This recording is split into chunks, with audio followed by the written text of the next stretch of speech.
ከሰሜን ኢትዮጵያ አዳዲስ መረጃዎች ተሰምተዋል። የኤርትራና የህወሓት የጦር ክምችት በድሮን መውደሙ ሲሰማ ከፍተኛ አመራሩ ህይወቱ አልፏል እየተባለ ነው። በዋናነት የምናየው ጉዳይ ነው። ይህ በእንዲህ እንዳለ ህወሓት ከአፍሪካ ህብረት የቀረበለትን የሰላም ጥሪ አስመልክቶ አሁን መግለጫ ሰጥቷል። የጊዜያዊ ርዕሰ መስተዳድር ፕሬዝዳንት ታደሰ ወረደ በህን መረጃ እየነገርናችሁ ባለ ሰዓት በትግራይ ቲቪ ቲኤምኤች እና በማህበራዊ ሚዲያ አማራጮች መግለጫ እየሰጡ ነው። በመግለጫው ምን ሐሳብ አነሱ የሚለው በሁለተኝነት እናየዋለን። በአይሱዙ ላይ በተፈጸመ ድሮን ጥቃት የአሽከርካሪው መሞቱ ከተሰማ በኋላ በቆላ ተንቤንና በሃውዜን የድሮን ድብደባ አለ ተብሏል። ስለዚህ ጉዳይ የምንሰማው 2/3ኛው መረጃችን ነው። ጠቅላይ ሚኒስትር ዶክተር አብይ አህመድ ማብራሪያ እንዲሰጡና ለጥያቄዎች ምላሽ እንዲያቀርቡ ወደ ፓርላማ ተጠርተዋል።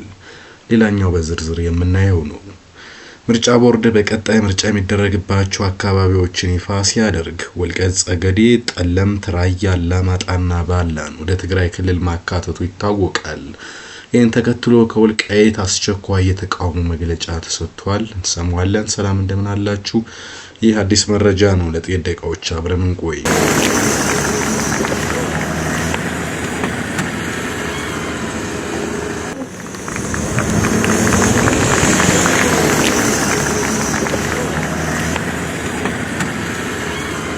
ከሰሜን ኢትዮጵያ የሚሰሙ መረጃዎች የሚያስደስቱ አይደሉም። ባለፉት 4 ቀናት በአብዛኛው በትግራይ አካባቢ ዳግም ግጭት ማገርሸቱ ተሰምቷል።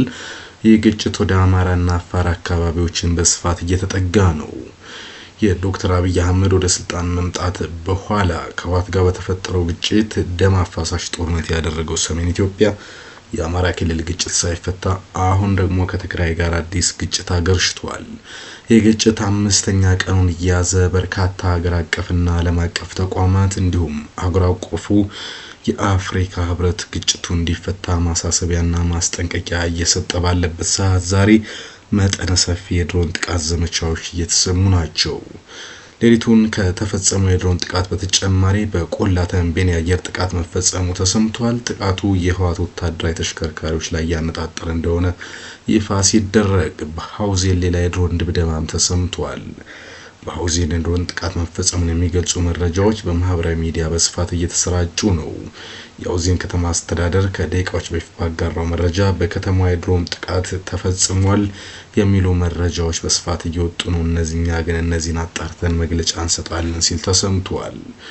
ህወሓት ግን ይህንን ጦርነት መጀመሩን ተከትሎ በሊቀመንበሩ ወይም ማለት ነው በጊዜያዊ አስተዳደሩ ታደሰ ወረደ አማካኝነት መግለጫ እየሰጠ ነው። የፕሪቶሪያ ስምምነት መከበር አለበት፣ ወደ ጦርነት መግባት አንፈልግም ቢልም ዛሬ በነበረው ጥቃት ግን አብዛኞቹ የህወሓት የጦር ክምችቶችና ከኤርትራ መጥተዋል የተባሉ የጦር መሳሪያዎች ላይ ከፍተኛ ውድመት መድረሱ ተሰምቷል።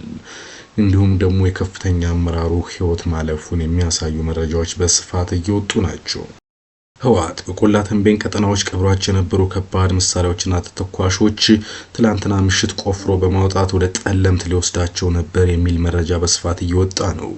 ከባድ መሳሪያዎች በተፈጸመው ድሮን ጥቃት ሙሉ በሙሉ በሚባል ደረጃ ወድመዋል የሚሉ መረጃዎች ተሰምተዋል። ድሮኑ በዛሬው ዕለት በተንቤን ጫፍ ላይ በፈጸመው ጥቃት ልጅ አለም የተባለ የአርሚ 11 ኮር 2 ታዛዥ ህይወት ማለፉን የሚያሳዩ መረጃዎች በማህበራዊ ሚዲያ እየተሰራጩ ነው።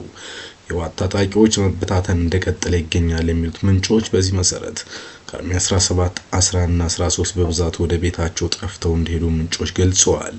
ከአርሚ 11 መብረቅ ደርጋ ክፍለ ጦር ሙሉ በሙሉ መፍረሳቸውና 9 ሰዎች ብቻ መቅረታቸውን የሚያሳዩ መረጃዎች ወጥተዋል። ሜካናይዝድ ኮር 154 ወደ ምዕራብ ትሄዳላቸው መባላቸውን ተከትሎ ተቃውሞ አንስተዋል የሚሉ መረጃዎች በስፋት እየወጡ ነው። ይሁንና ግን ህወሓት ለዚህ ጉዳይ በሰጠው መግለጫ ላይ በርካቶችን አስጠንቅቋል።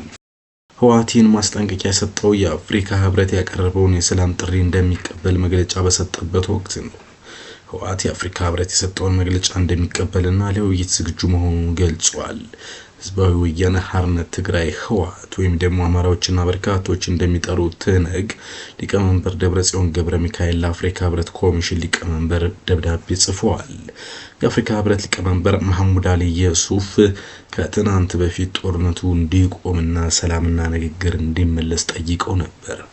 እናም ደብረጽዮን ለመሐመድ አሊ ዩሱፍ በጻፉት ደብዳቤ ህብረቱ በትግራይ ክልል ወቅታዊ ሁኔታ ላይ ያወጣውን መግለጫውና ያቀረበውን የውይይት ጥሪ በበጎ እንደሚቀበሉት አስታውቋል። ህወሓት በትግራይና በፌዴራል መንግስት መካከል ያሉ ውዝግቦችን ለመፍታት ብቸኛው ዘላቂ መንገድ ውይይት ብቻ መሆኑን በመግለጫቸው ጠቅሰዋል።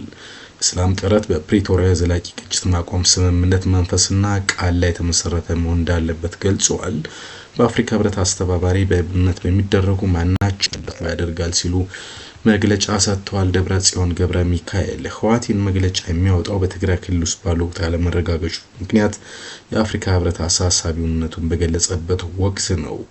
ይሁንና ግን ህወሓት በማህበራዊ ሚዲያ በስፋት እየተሰራጩ ያሉና ስለ ጦርነቱ እየተወሩ ያሉ ጉዳዮች አስፈላጊ ያልሆኑ ስም ማጥፋት የታከለባቸው እውነተኝነት የሚጎድላቸውና በቀጣይ በምንወስዳቸው እርምጃዎች ግን የህግ ተጠያቂነት የሚያመጡ ናቸው።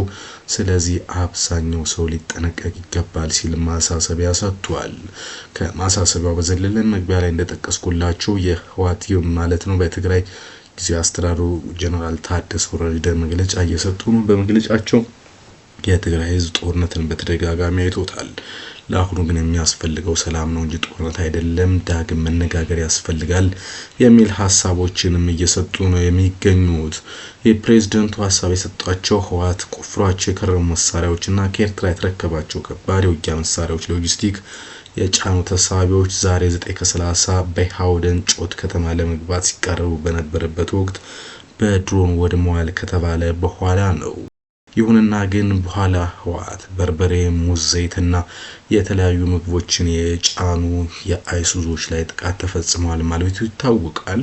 ከዚህ በተቃራኒ ሐሳብ የሰጡ ሰዎች ግን ከድሮን ጥቃቱ 2 ሰዓት በኋላ ህወሓት የጦር መሳሪያዎቹ ላይ ሙዝ፣ በርበሬና እንዲሁም ደግሞ ሌሎች ነገሮችን ዘይት በመጨመር የወደመው ነው ለማለት ነው እንጂ የወደመው በትክክል የጦር መሳሪያ ጭኖ የነበረ ነው የሚል ሐሳቦች በስፋት እየተሰራጩ ነው። ከደቂቃዎች በፊት አሁን በወጣው መረጃ ደግሞ ሻዕቢያ ለህወሓት የላከው የጦር መሳሪያ አሁን ላይ ደግሞ በተለያዩ አካባቢዎች ላይ እርምጃ ተወስዶበታል የሚሉ ሐሳቦች በስፋት እየተሰራጩ ነው። ሰሜን ኢትዮጵያ እጅግ መላቀጥ የጠፋ ሆኖ ተከስቷል። ከዚህ በፊት ህወሓት ላይ በተደረገው ዘመቻ ከፌደራል መንግስቱ ጋር የነበሩት ፋኖና የሻዕቢያ መንግስት በአሁኑ ጊዜ ከፌደራል መንግስቱ ጋር መሰለፋቸውን የሚያሳዩ ከህወሓት ጋር መሰለፋቸውን የሚያሳዩ መረጃዎች በስፋት እየወጡ ነው። ይሁንና በአማራ ፋኖ በኩል እስካሁን በይፋ መግለጫ አልተሰጠም። የአማራ ክልል መንግስት መግለጫ ባይሰጥም በጸለምት ግን በትናንትናው ዕለት ሰፊ ሰልፎች ተካሂደዋል። ይሁንና ግን ጽምዶ በሚል ጥምረት ፋኖ ህወሓትና የኤርትራ መንግስት የፌደራል መንግስቱ ላይ ዘመቻ ከፍቷል የሚሉ በርካታ መረጃዎች በስፋት እየወጡ በሚገኙበት በአሁኑ ሰዓት የወልቃይት ትኩሳት ደግሞ ዳግም ሀገር ሽቷል። ዛሬ በማህበራዊ ሚዲያ በስፋት ሲሰራጭ የነበረና አዲስ መረጃ የተመለከተው አንድ ጉዳይ አለ። ይህም ጉዳይ እንግዲህ ቀጣዩ የምርጫ ጊዜና የት ይካሄዳል የሚለውን ጉዳይ ነው። ይህን በተመለከተ እንግዲህ ራያ፣ አላማጣና ወልቃይት የተባሉ ቦታዎች ምርጫ ቦርድ የምዕራብ ትግራይ አካል አድርጎ አካቷቸዋል።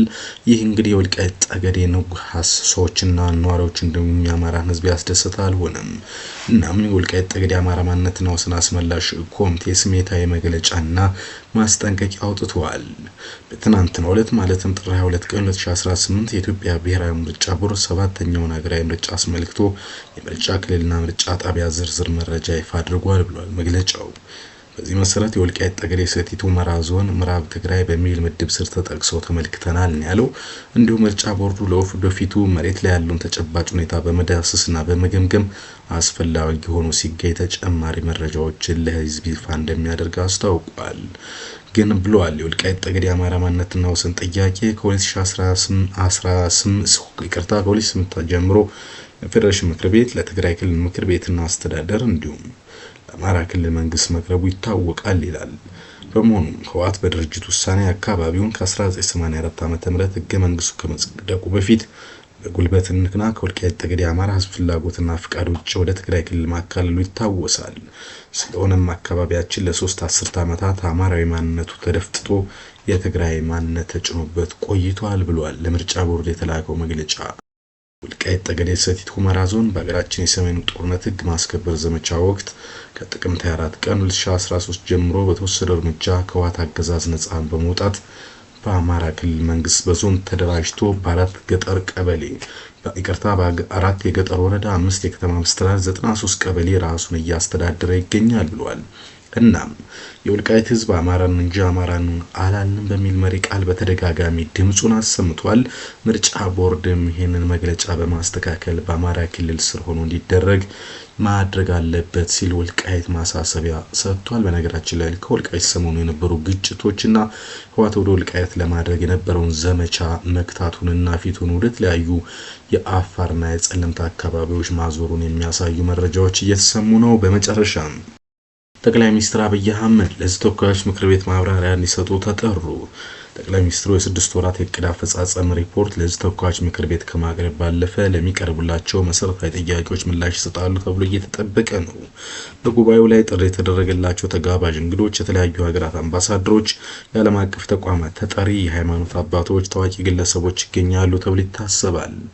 በዚህ መግለጫ ላይ ጠቅላይ ሚኒስትሩ የስድስት ወር ሪፖርት ከማቅረባቸው በዘለለ በአሁኑ ጊዜ የሚታየውን የጸጥታና የጦርነት እንዲሁም የሰሜን ኢትዮጵያ አስፈሪ ድባብን ለመፍታት መንግስታቸው ምን አቋም ይዟል የሚለውን የተመለከቱ ማብራሪያ ይሰጣሉ፣ ጥያቄዎችም ይቀርቡላቸዋል ተብሎ ይጠበቃል። አሁን ያስኩላችሁ ጉዳዮች እነዚህን ይመስሉ ነበር። በቀጣይ ሌሎች ጉዳዮች ሲወጡ መለሳለሁ። ያው በቃው።